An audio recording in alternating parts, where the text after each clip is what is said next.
This is from SEBI IAS academy. இன்றைக்கி நம்ம current affairs தான் பார்க்க போகிறோம்.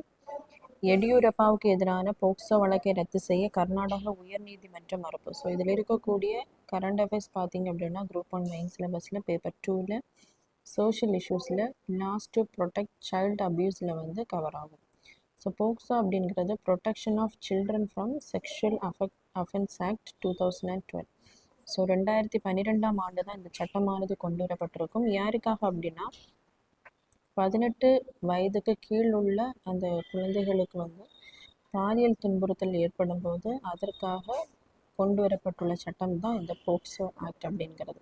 ஸோ நம்ம கான்ஸ்டியூஷன் எடுத்தோம்னா பார்ட் 3ல் அடிப்படை உரிமைகள் வந்து சொல்லப்பட்டிருக்கு. ஆர்டிகல் 12லேருந்து 35 வரைக்கும். இதில் ஆர்டிகல் 21 என்ன சொல்லுது அப்படின்னா right to life and personal liberty, அதாவது நமக்கு விருப்பமான வாழ்க்கை வாழ்வதற்கும் சுதந்திரமாக இருப்பதற்குமான உரிமை தரக்கூடியது தான் இந்த ஆர்டிகல் 21. ஸோ இந்த உரிமை வந்து 18 கீழ் உள்ள குழந்தைகளுக்கு வந்து கிடைக்காமல் போகும்போது அதற்காக கொண்டு வரப்பட்டுள்ள சட்டம் தான் இந்த போக்சோ ஆக்ட் 2012.